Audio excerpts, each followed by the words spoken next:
diablo haga lo que quiera en contra tuya, pero ese fuego te mantendrá alerta, ese fuego te mantendrá firme en la presencia de Dios.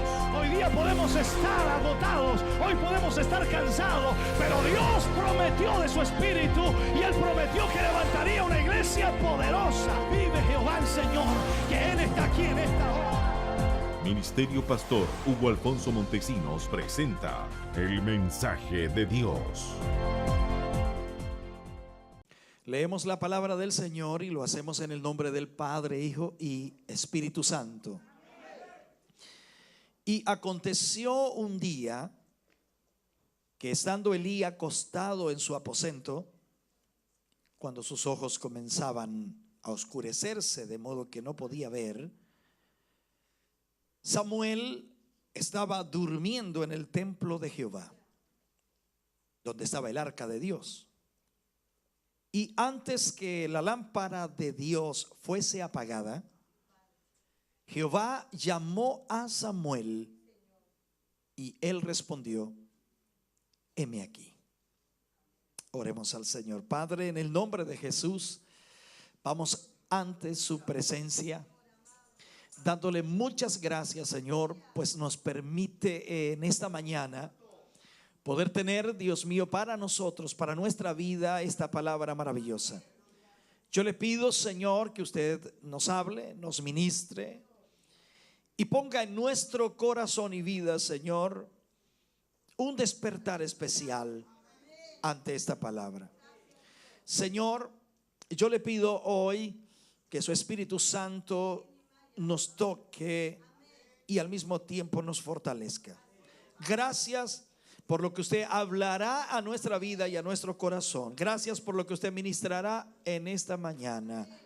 En el nombre de Jesús le agradecemos, Señor, su gran bondad y su gran misericordia, para la gloria de Dios. Amén y amén, Señor. Aleluya. Demos la gloria al Señor. Gloria a Dios.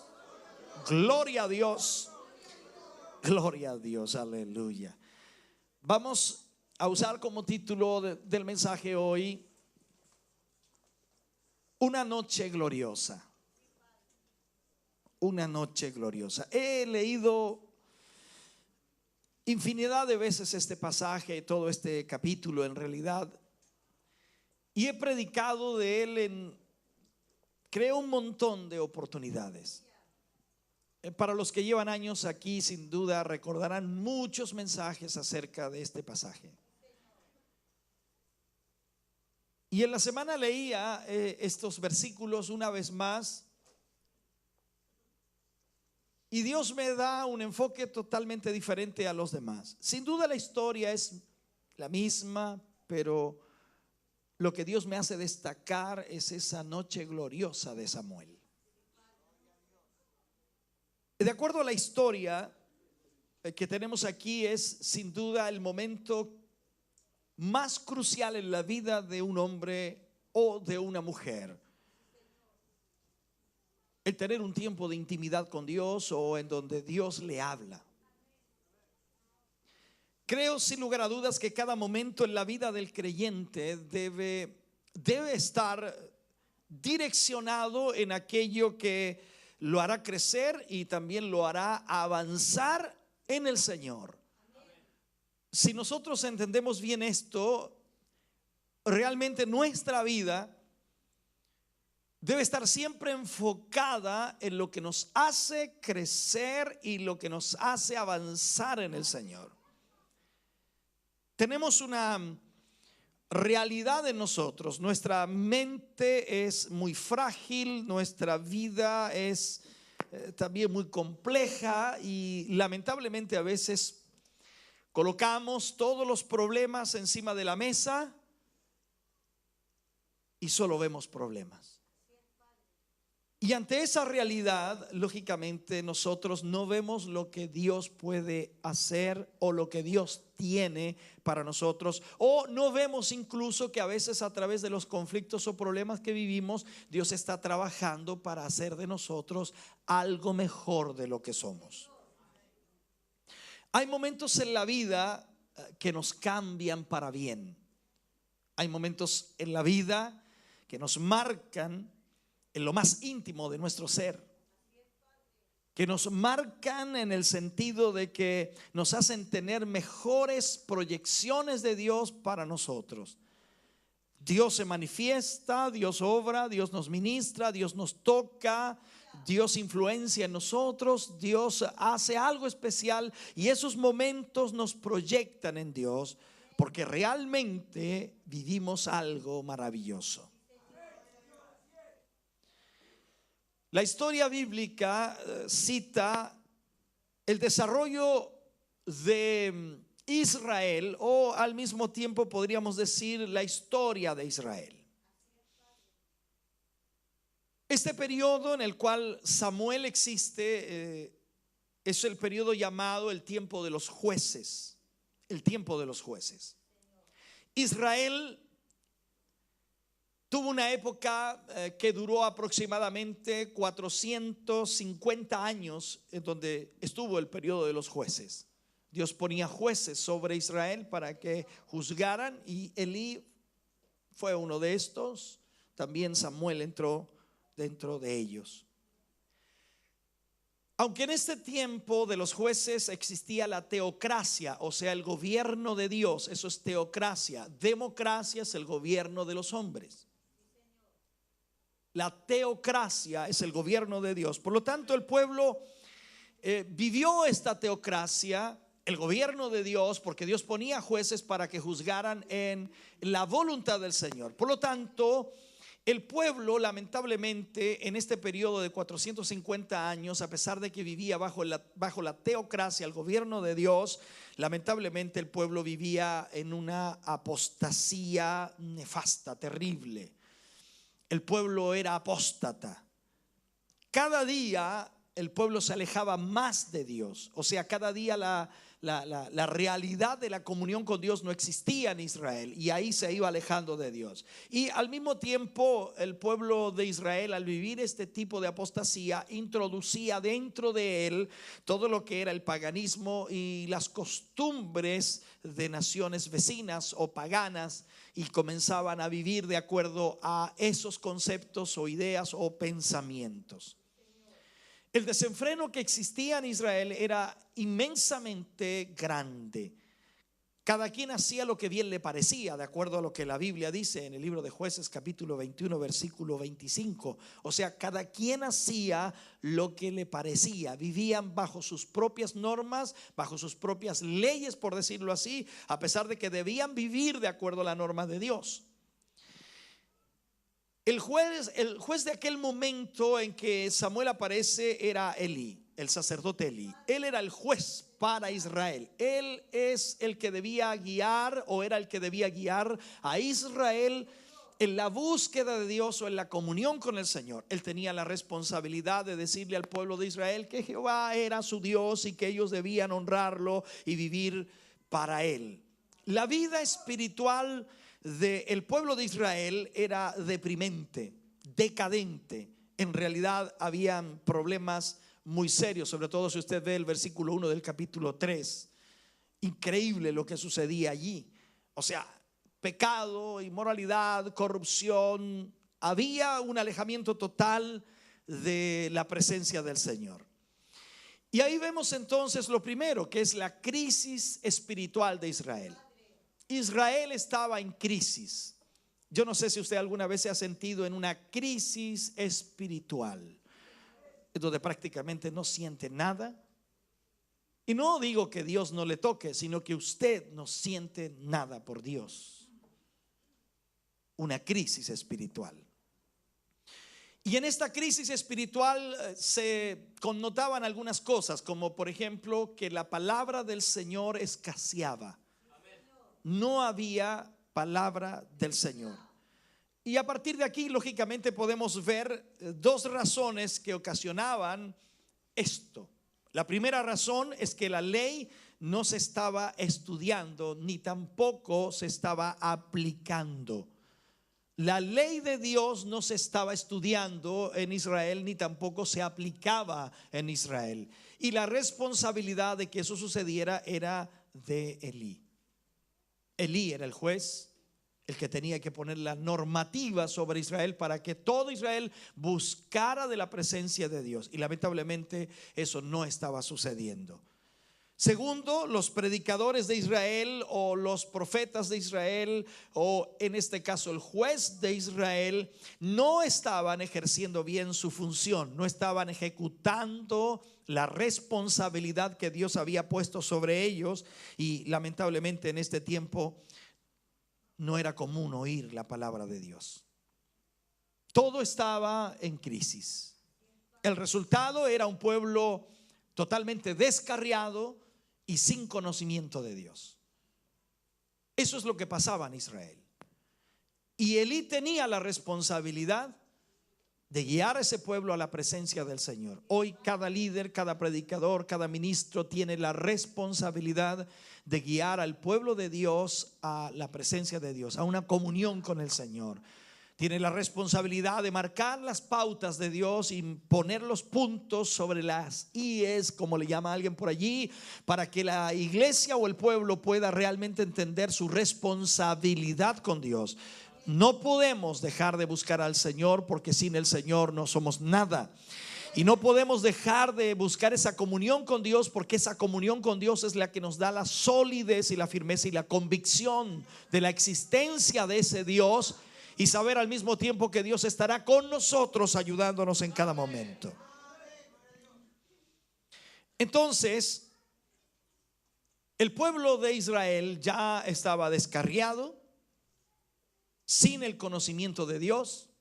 No estudiaban la ley, no estudiaban la palabra, no aplicaban la palabra, y lamentablemente, como dije en el segundo punto, los predicadores no estaban haciendo o cumpliendo su función. Imaginémonos eso aquí. Imaginémonos eso en este lugar. Si no cumplimos nuestra función, no predicamos el evangelio, no predicamos la palabra, el pueblo se transforma en un pueblo descarriado, sin el conocimiento de Dios. Por lo tanto, ahí vemos una situación difícil. Todo cristiano entra en crisis espiritual cuando deja el ejercicio diario de la lectura de la palabra. A veces la gente piensa que lo espiritual está en venir al culto, cantar, sentir algo, ver y observar a la iglesia en un fluir y una manifestación. Piensan que eso es lo espiritual. Sin duda eso ayuda un poco en lo espiritual, pero no es la base. La base es la palabra de Dios en nuestra vida. Cuando usted y yo estudiamos, leemos, escudriñamos palabra del Señor, nosotros adquirimos el conocimiento de Dios y adquirimos el conocimiento de que Dios existe, de que Dios es real, y al mismo tiempo en nuestra vida hay una convicción de esa realidad de Dios, y nosotros venimos al culto con esa convicción y vivimos el día a día con esa convicción. Por lo tanto, nuestra vida espiritual está activa. Pero si no hay palabra de Dios, imagínese, desde el altar, y usted no lee la palabra de Dios, hay una crisis espiritual. Entonces quiero que entienda bien eso. Usted puede ir a muchas iglesias en donde la mayor parte del culto es avivamiento, entre comillas, lo voy a poner así: avivamiento, danzas, lenguas, profecías y todo aquello, y lógicamente uno piensa, esto es espiritual, pero ¿qué pasa con su vida? ¿Qué sucede en su vida? ¿Usted se va de ese culto y usted sigue sintiendo lo mismo? ¿O en su casa siente lo mismo? ¿Siente usted la necesidad de leer de la palabra, de orar, de adorar a Dios? ¿O sencillamente es el culto? Esa crisis espiritual es el problema, porque aquí vemos en realidad que en Israel, aunque los predicadores o los líderes religiosos no estaban cumpliendo bien su función, no significa que no cumplían parte de ella. O sea, había parte de la función que la cumplían, pero no como debía ser. Y hoy día vemos a la iglesia cumpliendo parte de la función que debe cumplir, pero no como debe ser. Hacemos una parte, venimos al culto, cantamos, alabamos al Señor, adoramos, escuchamos un mensaje, nos vamos a casa y se acabó lo espiritual. Allí se acabó lo espiritual. Por eso es que nuestros cultos de oración o nuestras cadenas de oración o clamores de oración son los menos visitados que existen. Por eso también que cuando podamos hacer algo de llamar a la iglesia a una lectura de la palabra y nos diéramos una responsabilidad de vamos a leer la palabra completa, vamos a leer la Biblia completa y vamos a comenzar el día tanto por la mañana y terminaremos cuando Dios quiera. Así que vamos a leer y cada uno de nosotros va a leer un capítulo de la Biblia. Creo que sería el lugar menos visitado que existe porque nadie tiene tiempo para eso. Tenemos tiempo para ver noticias, para ver televisión, para ver una película, para entretenernos, para hacer cualquier cosa menos para eso. Entonces podríamos decir y podríamos analizar nuestra vida y decir estamos en una crisis espiritual. El problema que radicaba acá también era que no había visión con frecuencia. No había visión con frecuencia. En otras palabras, en ese tiempo se habían perdido las revelaciones de Dios. Una cosa es la visión de la revelación que Dios entrega y otra cosa es la visión para lo que Dios quiere hacer con su vida. Entonces, no había visión con frecuencia. Las revelaciones habían cesado, se habían detenido en Israel. Entonces, hablando de esto, ya no había experiencias hermosas con Dios. Experiencias hermosas con Dios. ¿Cuándo fue la última vez que usted tuvo una experiencia hermosa con Dios? ¿Cuándo fue la última vez que usted experimentó algo hermoso en Dios? Si hace demasiado tiempo, hay un problema de crisis espiritual. Y usted podrá poner un montón de excusas y lógicamente usted dirá, no, lo que pasa es que si los predicadores, lo que pasa es que si los pastores, lo que pasa es que si los líderes nos enseñaran bien, nosotros tendríamos experiencias hermosas. Pero aquí estoy hablando de algo espiritual en lo cual cada uno es responsable de su vida espiritual. Usted y yo tenemos que buscar de la presencia de Dios constantemente. Amén, constantemente. Es triste saber, hermano querido, que un pueblo ha perdido la sensibilidad con el Señor, la sensibilidad ante el Señor. Cuando un pueblo es sensible a las cosas del Señor, en todo lugar y en todo momento, la presencia de Dios puede tocarle.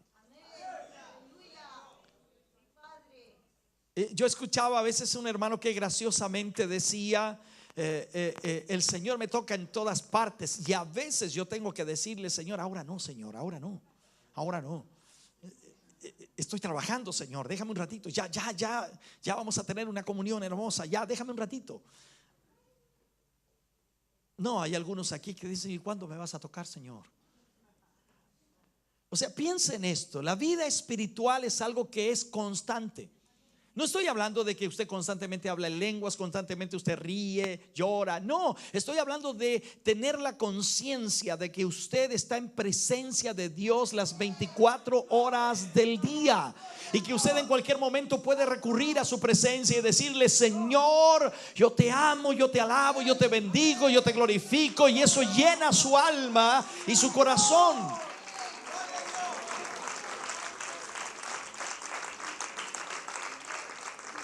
¿Sabe algo importante en esto? Hemos leído tantas veces ese versículo. Dice, el gozo de Jehová es nuestra fortaleza. Haga que Dios se goce y usted va a ser fortalecido.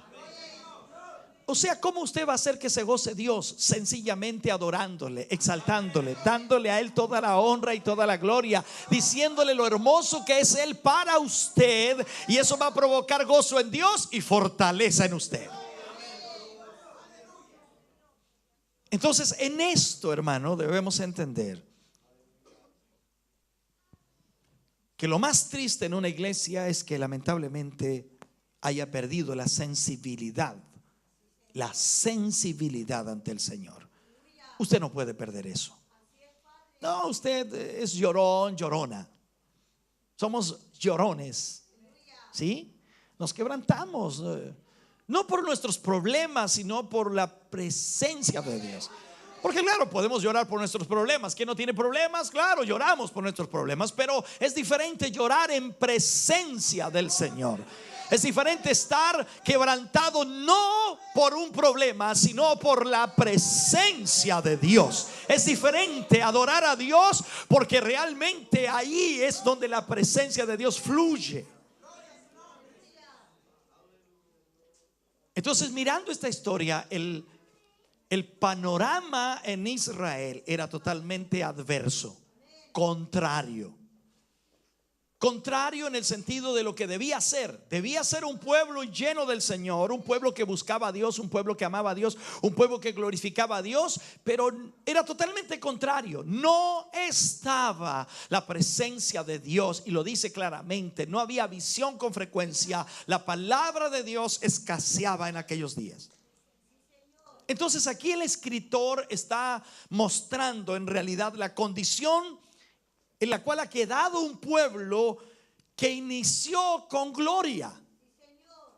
O sea, un pueblo que había iniciado en la gloria de Dios, con la presencia de Dios, ahora estaba terminando en una crisis espiritual. Yo creo, y si usted me lo pregunta, no me gustaría por nada del mundo terminar así. No. Si inició la obra de Dios con gloria, debe terminar con gloria. Pero no podemos vivir una crisis espiritual en donde prácticamente ya no tenemos revelación de Dios, ya no tenemos sensibilidad a la presencia de Dios y ya no tenemos palabra de Dios. O sea, no, eso es imposible. Y aquí es donde cada uno de nosotros somos responsables ante el Señor.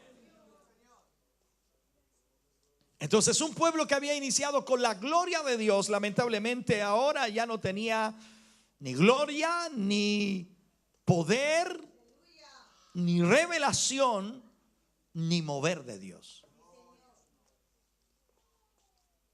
Creo que de tiempo en tiempo Dios tiene que provocar un mover. Podemos estar en un culto así, muy tranquilos ahora como estamos, pero llega un momento en que el Señor se mueve y nos mueve. Y eso es una realidad. Entonces, debemos tener un amor hacia la palabra de Dios tan grande que ese sea nuestro alimento diario. Israel, que había tenido tanta gloria de Dios y que había tenido y poseído un nombre tan extraordinario, que tenían el arca del pacto entre ellos y que el arca del pacto tipificaba la presencia de Dios, y ellos también lo sabían porque habían logrado tantas victorias con esa arca del pacto porque la presencia de Dios estaba allí. Y ellos que deberían haber amado la palabra más que nadie, y ellos que deberían haber buscado revelación constantemente y haber estado continuamente en un mover de Dios, pero ahora lamentablemente estaba todo perdido y estaban preocupados solamente de lo vano de la vida, preocupados de todos sus quehaceres. Vemos aquí en esta historia a una familia. Hay familias aquí, ¿cierto? Vemos ahí a una familia que mal influenciaba a Israel. Una familia que con sus hechos dañaba y mal influenciaba a las nuevas generaciones de Israel. Qué terrible, hermano querido, es ver gente que mal influencia a los creyentes. Qué complicado es ver hoy día a personas que lamentablemente son mal influenciadas por gente que ya perdió la gloria de Dios, o por gente que ya perdió la presencia de Dios, o por gente que ya perdió la revelación de Dios en sus vidas. O sea, es complejo, delicado, ¿por qué no decirlo? Y aquí vemos a esta familia que estaba mal influenciando a las nuevas generaciones de los israelitas, y era la familia de Elí. Totalmente incoherente lo que sucedía, porque Elí era el juez, Elí era el sacerdote, y se supone entonces que su familia debía ser el ejemplo para los demás. Y lógicamente era ejemplo, pero de mala influencia. Y las características de ellos eran totalmente lamentables. Elí era un hombre, de acuerdo a la Biblia, pesado, gordo, una palabra despectiva, guatón, entrado en edad, anciano, viejo. Y lógicamente sus hijos hacían lo que querían. Sus dos hijos estaban haciendo lo que ellos deseaban. Más dice la Biblia que los ojos de Elí estaban oscurecidos. No tan solo parece la parte física, sino también la espiritual. Sus ojos estaban oscurecidos y ya no juzgaba con rectitud al pueblo. Ese era el problema de Elí. Ya no juzgaba con rectitud al pueblo. Su rectitud se había extraviado, se había perdido y ya no estaba juzgando en la manera que debía juzgar. El problema era grave en Israel. El juez no estaba haciendo lo que le correspondía hacer. Los hijos de Elí, llamados Ofni y Fines, eran impíos. ¿Usted sabe lo que es un impío? Una persona que no conoce al Señor, que prácticamente casi es un ateo, porque no tan solo no conoce al Señor, sino que blasfema el nombre del Señor. Ese es un impío, una persona que odia las cosas de Dios. Y los hijos de Elí, del sacerdote, del juez de Israel, los hijos eran impíos. Pero sin embargo, su padre los había puesto como sacerdotes de Israel. Les había dado la autoridad de ministrar a Israel. Escuche bien eso. Entonces ellos, como impíos, no tenían el conocimiento de Jehová. No conocían a Dios. Y ellos lo único que veían en lo que su padre hacía era ganancias. Ganancias. A ellos no les importaba el pueblo ni la condición del pueblo. A ellos solo les interesaba lo que el pueblo traía. Y no tan solo eso, sino que eran corruptos en totalidad. Dice un pasaje por allí que ellos, estos hombres impíos, Ofni, Fines, hijos del sacerdote, hijos del juez, dice, se acostaban con las mujeres que limpiaban el templo, resguardaban el templo. O sea, eran pecadores terribles. Y ellos estaban representando al Dios Santo.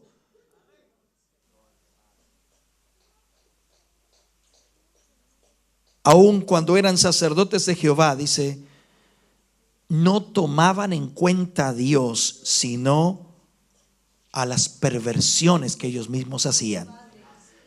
O sea, no les interesaba lo que Dios dijera o opinara, ni mucho menos ellos iban a buscar a Dios para tener una comunión con el Señor o para ver, Señor, guíame, dirígeme, háblame, Señor, dime qué debo hacer. No, ellos solamente se interesaban en sus perversiones.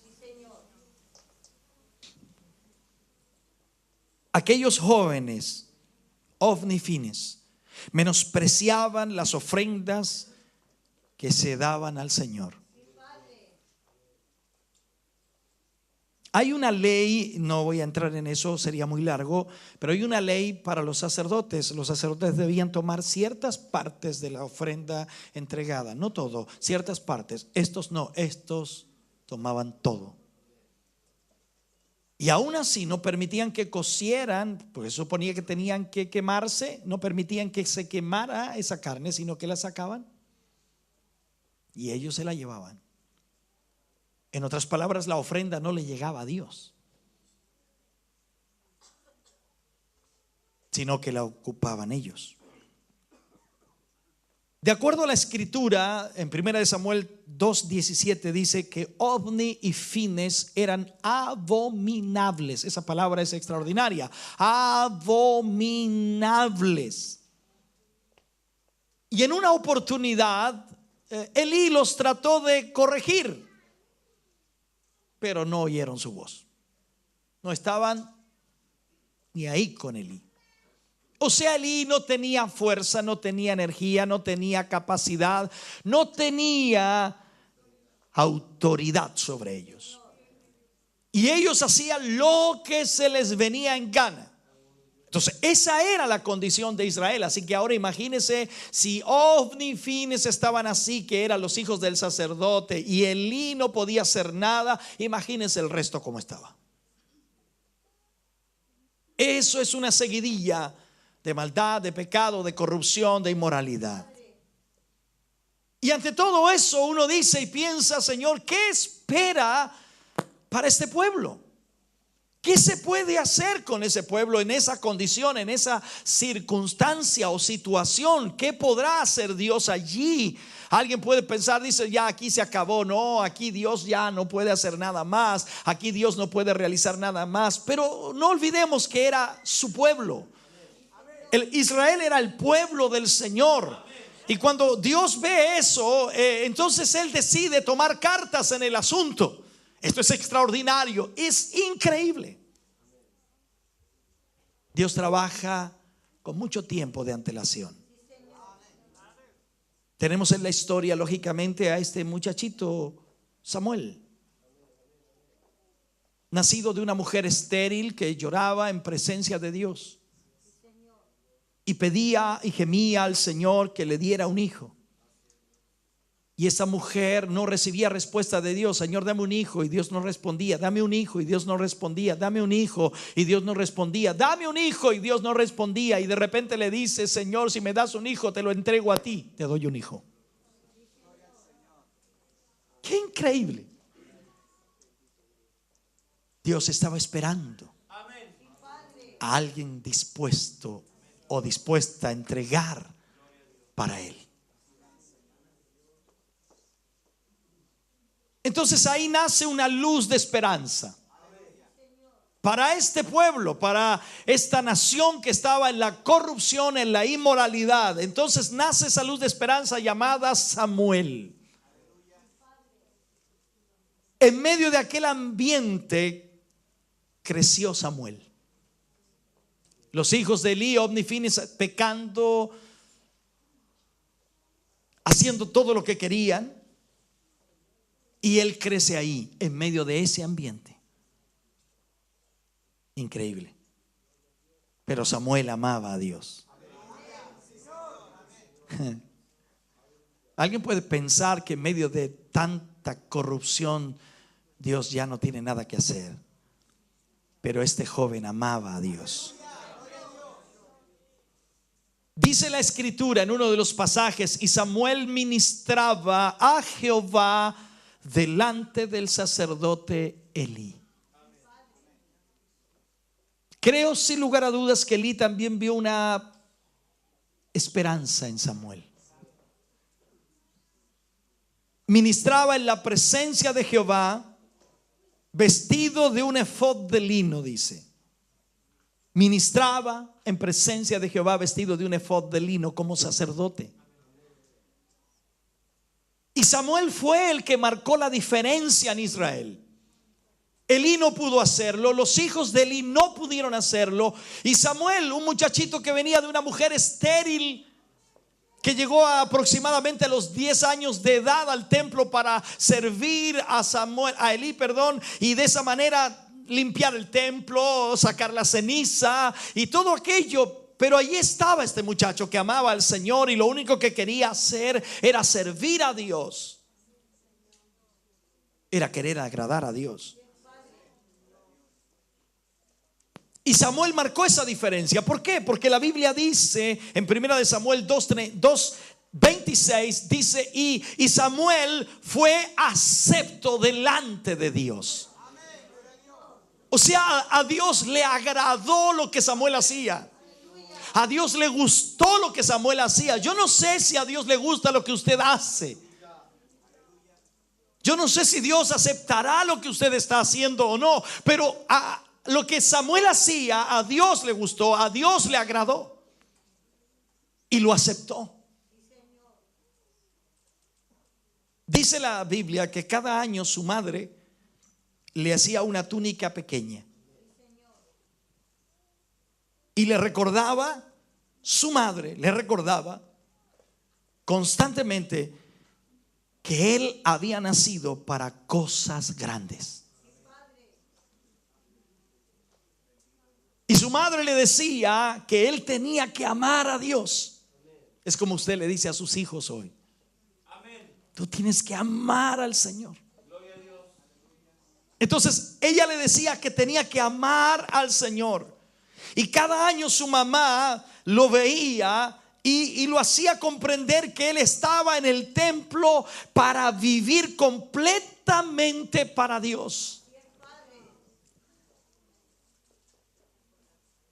Y él tenía que vivir para Dios hasta el mismo día de su muerte.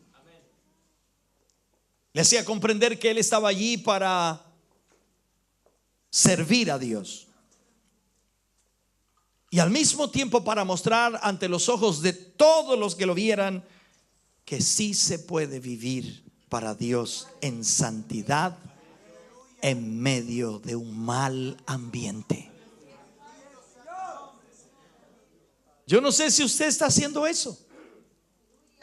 No sé si está demostrando ante los ojos de todos que sí se puede vivir en santidad en medio de un mal ambiente. Usted puede estar en la universidad, puede estar en el colegio, puede estar en su trabajo, puede estar en la empresa, en un ambiente terriblemente pecaminoso y corrupto, pero usted decidió servir al Señor y usted sabe que nació para adorar a Dios, y usted debe dar el ejemplo ante los ojos de todos y demostrar que sí se puede vivir en santidad en ese mal ambiente. Aleluya.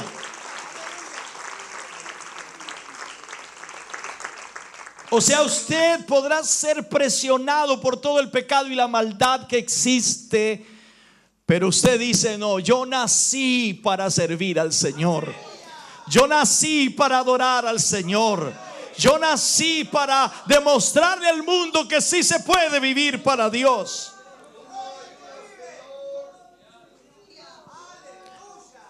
La lógica de ese ambiente era que Samuel terminara siendo como Ofni y Fines. O sea, esa era la lógica. La lógica de este mundo es que usted y yo terminemos viviendo como ellos viven. Ellos nos explican cómo usted y yo podemos hacer lo que hacemos. Ellos nos explican cómo usted y yo queremos servir a Dios cuando hay tanto entretenimiento y diversión en el mundo. Pero usted y yo sabemos que hemos nacido para servir al Señor. Usted y yo sabemos que hemos venido a este mundo para adorar al Rey de Reyes y Señor de Señores. Y que hemos nacido para algo grande, para marcar la diferencia en esta sociedad corrupta, para marcar la diferencia en un mundo de pecado y decir con nuestra voz en cuello que a Dios se le sirve con todo el corazón.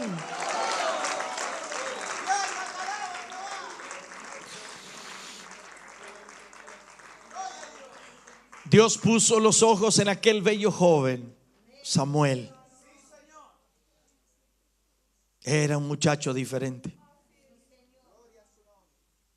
Lo miró Dios y lo programó para lo grande que venía para Israel.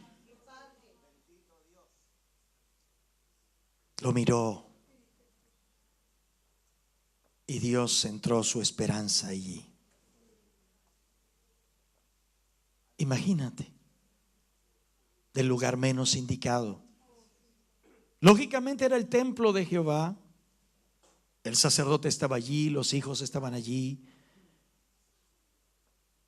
pero ninguno de ellos podía ser la esperanza para Israel. Y de un muchachito que no venía de la línea de los sacerdotes, sino que sencillamente había llegado por una promesa de una madre, y que ni siquiera había sido de otra manera de una descendencia de sacerdotes, sino que de una mujer estéril llega al templo para hacer el servicio común y corriente que cualquier otra persona pudo haber hecho. Pero Dios lo metió allí, lo introdujo allí, porque Dios tenía un plan.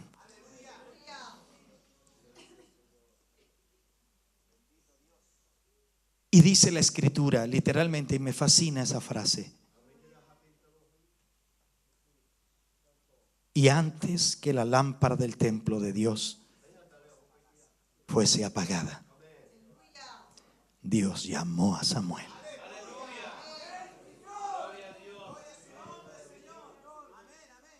A veces me comunico con mucha gente y gente se comunica conmigo y me ha dicho: pastor, la situación está mal, la iglesia está mal, la iglesia está corrupta, la iglesia está aquí, la iglesia está allá, no hay esperanza. Y esta frase resuena: antes que la lámpara del templo fuese apagada, Dios llamó a Samuel. Dios siempre tiene a alguien preparándolo. Oh sí, Dios está trabajando con antelación. Dios tiene a alguien tiene Dios para hacer la obra que Él quiere que haga. Dios ha llamado a alguien en este lugar para hacer la obra que Él tiene programada para el futuro. Oh sí, claro que sí. Pueden venirse, aleluya, sobre nosotros días terribles, pero Dios tiene a alguien preparado para hacer frente a esa lucha y a esa presión. Puede que nosotros estemos ya casi vencidos, pero Dios tiene a alguien, aleluya, que nos guiará y nos llevará más adelante de lo que hemos sido, porque Él es el Dios de los propósitos.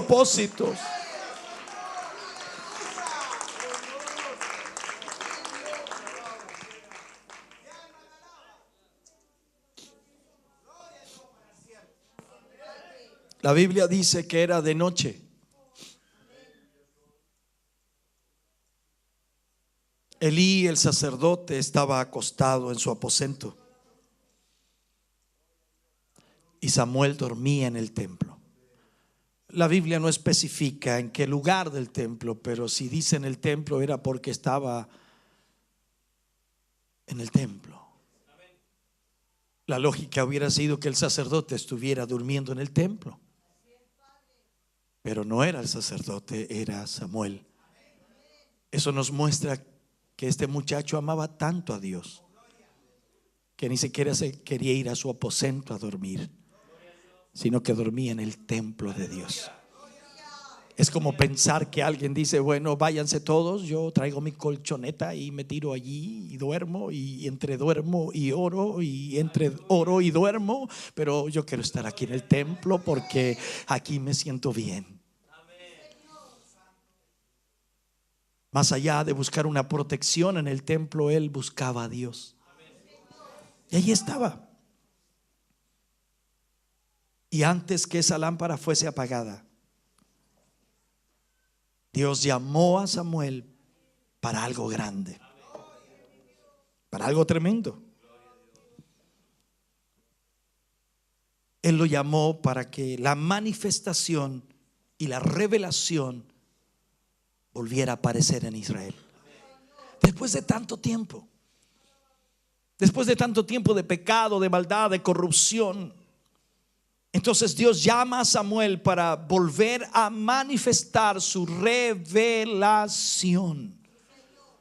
para que la palabra de Dios volviera a ser predicada con frecuencia. Como decía al principio, la palabra de Dios escaseaba. Entonces Dios llama a Samuel ¿para qué? Para que la palabra volviera a Israel, para que el sacerdocio volviera a la santidad y a la piedad que le correspondía ejecutar. Dios llama a ese muchacho para marcar una diferencia en Israel. Por eso le titulé este mensaje Una noche gloriosa. ¿A quién no le gustaría tener esa noche gloriosa? Oh, sería diferente a todas las demás noches. No es una noche como cuando tú no puedes dormir. No es una noche como cuando estás enfermo, que te duele algo. No es una noche como la que tú piensas en tus problemas y lógicamente estás ahí toda la noche. No es una noche como cuando te levantas a orar y lloras en la presencia de Dios por todos tus problemas y situaciones. No es una noche como cuando tú peleas con tu familiar o con tu amigo, con quien sea, y estás preocupado. No es una noche como esa. Esta noche era especial para Samuel. Esta era una noche gloriosa. Así nacen los grandes ministerios, con una noche gloriosa, en donde la presencia de Dios llega a tu vida y te habla y te llama. Una noche gloriosa.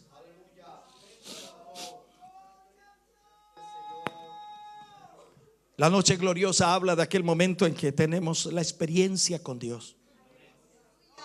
Una experiencia sobrenatural con el Señor. Aquel momento en que escuchamos la voz audible de Dios. Ese momento es cuando vienen las visiones de Dios, cuando vienen las revelaciones, cuando la manifestación de Dios se hace intensa en nosotros. Esa noche gloriosa. Dios le habló a Samuel.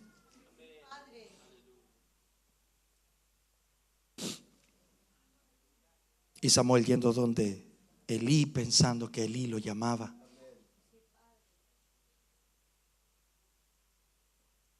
Y Elí, entre dormido, le dice: vuélvete y acuéstate, yo no te he llamado. Pero al venir 3 veces donde Elí piensa y dice: si yo no lo he llamado. Y es insistente este llamado. Es Dios que lo está llamando. Vuélvete a tu cuarto. Y si vuelves a oír ese llamado, dile: heme aquí, Señor, que tu siervo oye. A pesar de la desviación de Elí entiende que Dios quería algo con ese muchacho. Lo menos imaginado, lo menos pensado, la lógica diría: uno de mis hijos. Pero con ese muchacho, el que hacía el aseo en el templo, Dios quería algo. Porque ese muchachito amaba tanto a Dios. Y Elí respondió al llamado del Señor. Esa fue su noche gloriosa. Por eso decía rato atrás y te indicaba: ¿cuánto tiempo hace que no tienes un momento glorioso? Que no tienes un momento de presencia de Dios en tu vida. Si pensamos en medio de tanta corrupción, en medio de tanta maldad, Samuel viviendo y viendo situaciones increíbles, en una noche Dios levanta un ministerio extraordinario que impactó a todo Israel.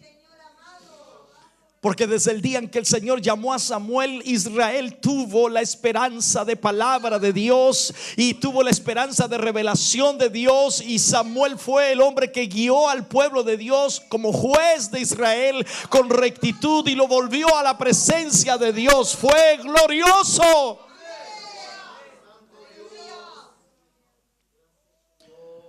Sería extraordinario que cada una de nuestras noches fuera gloriosa en la presencia de Dios.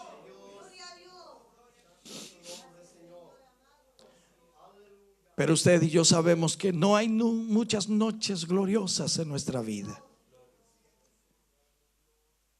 Oh, sería extraordinario que cada noche Dios nos hablara, que nosotros habláramos en nuevas lenguas, que sintiéramos su gloria,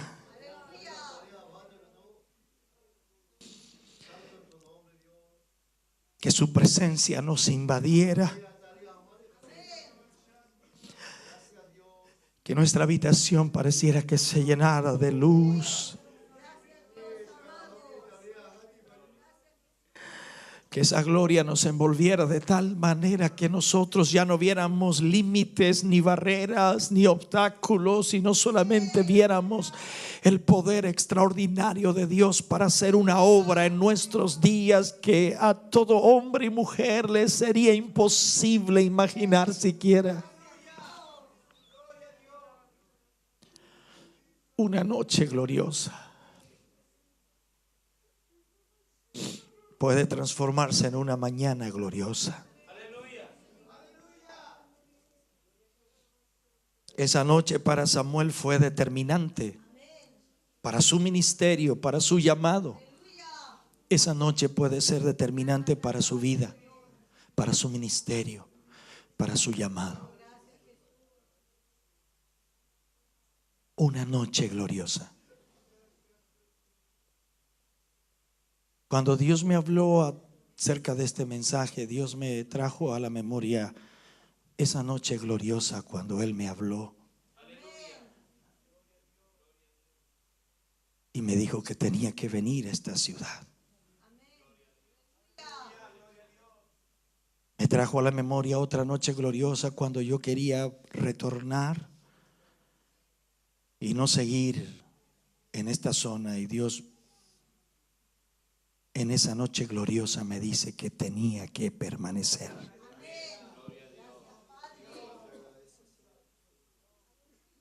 Esa noche gloriosa para Samuel marcó el inicio de un gran ministerio, y una noche gloriosa en su vida puede marcar el inicio de un gran ministerio. A Dios no le interesa cómo usted sea como persona física, si usted es hermoso o si usted es moreno, si es blanco, si es alto, si es flaco, si es pequeño, si es gordito. A Dios no le interesa eso. Dios está mirando el deseo de su corazón. Si usted realmente ama a Dios, si usted realmente quiere servirle, no importa cuánto pecado haya a su alrededor, no importa cuánta presión pueda sentir, si usted quiere servirle, esa noche gloriosa puede cambiar toda su vida, porque la presencia de Dios le envolverá de tal manera, aleluya, que usted comenzará a sentir el poder de Dios en usted y ya no habrá límites. El diablo se levantará, pero usted estará firme y sólido en el Señor. El diablo tratará de detenerlo, pero usted avanzará porque Dios lo empujará hacia adelante. Oh, no hay límites cuando la presencia de Dios está en su vida. Oh, aleluya.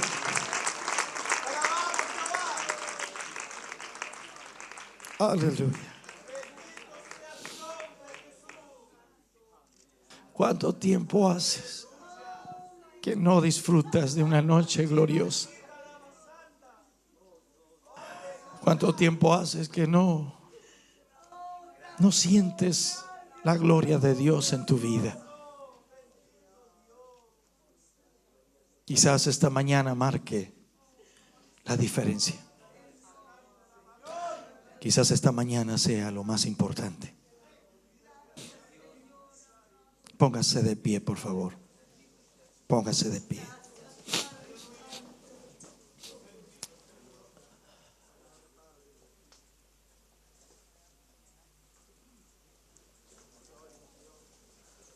El gozo de Jehová es mi fortaleza.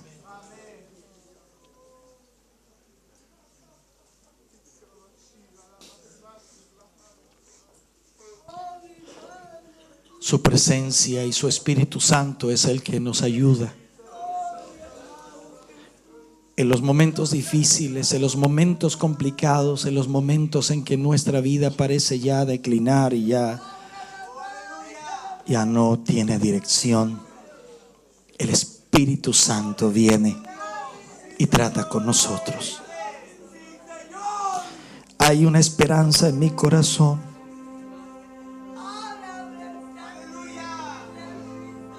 Y debe estar esta esperanza en tu corazón. Él nos llamó. Y si Él nos llamó, Él quiere hacer algo a través de nosotros. Y si Él no ha iniciado aquello que tanto esperas, es porque quizás No le estás buscando como debieras. Quizás no estás haciendo lo que debes hacer. Te has dejado vencer. Tus convicciones han cesado, se han detenido, se han frenado. Has flaqueado.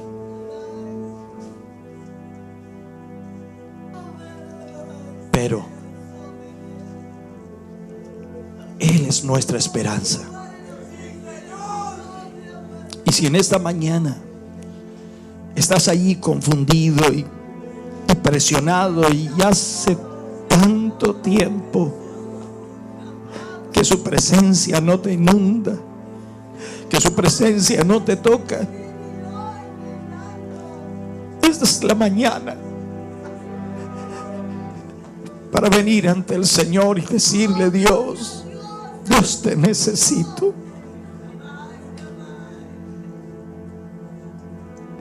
Solo su presencia es la que puede ayudarnos. Solo su presencia es la que puede animarnos.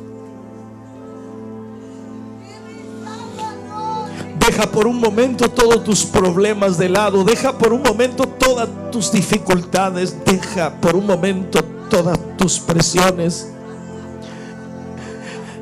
Y solo ven a buscarle a Él. Solo ven a buscar su presencia. Porque eso es lo que nos fortalece. Eso es lo que nos anima. Eso es lo que nos levanta.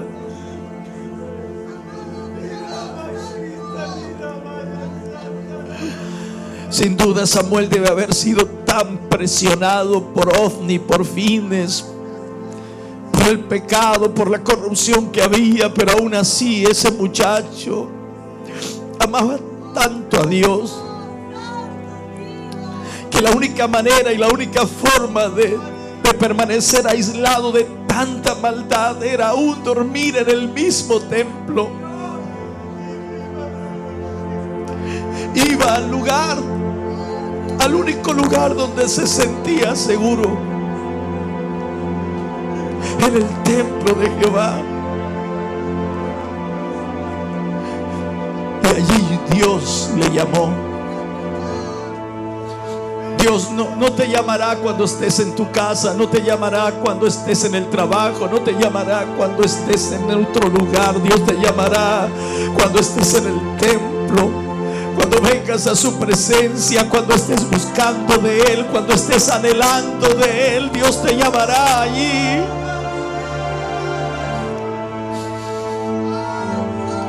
Él ha centrado y cifrado esperanzas en ti para esta nación, para esta ciudad.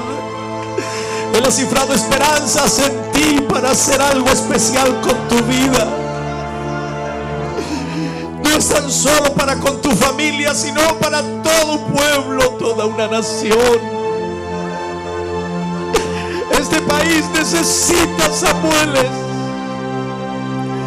que puedan traer una vez más la palabra de Dios a los corazones abatidos, que puedan traer una vez más la revelación de Dios a un pueblo que se ha desviado. Antes que la lámpara del templo de Dios se apague, Dios te llamará. Y no importa cómo te llames, Dios te llamará porque tiene un propósito.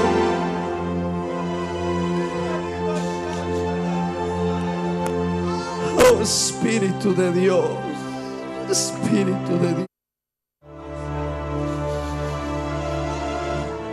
Oh, presencia de Dios, Espíritu Santo.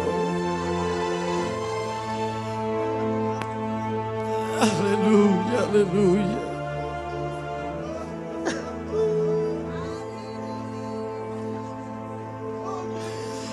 Haz de esta una mañana gloriosa para ti.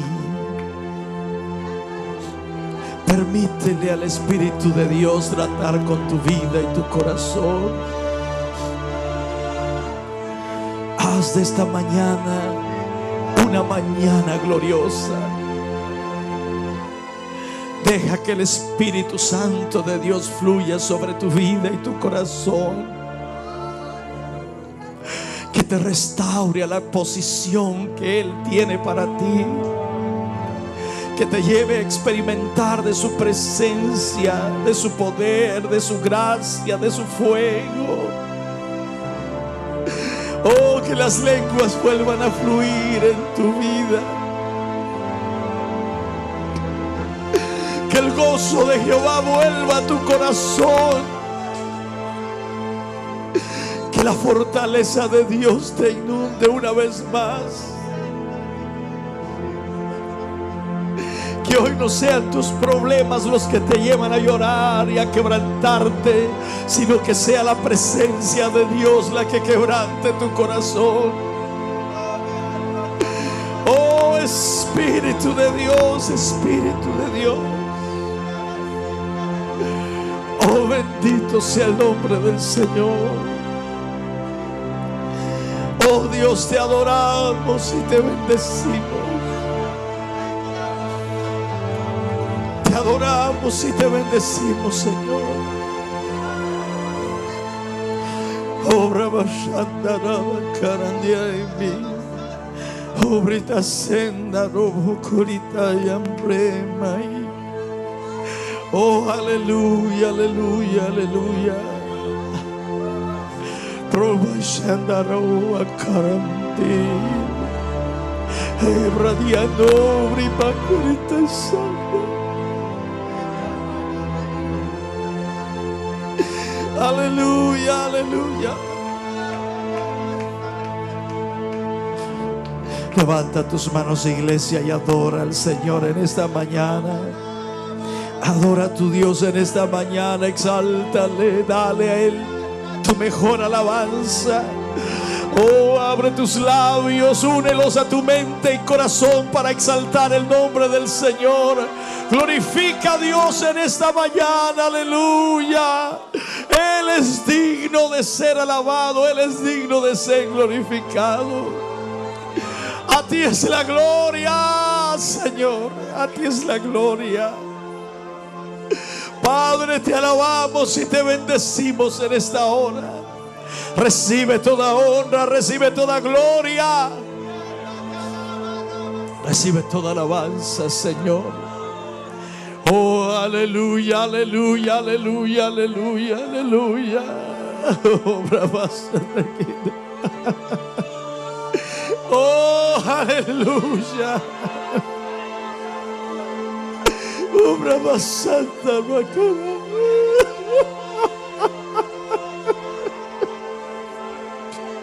Ora ti me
Oh, Espíritu de Dios, Espíritu de Dios. Oh, bravo, que arriba.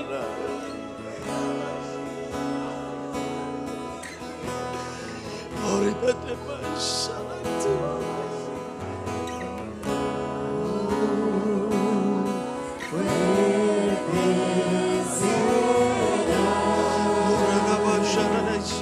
Con el mismo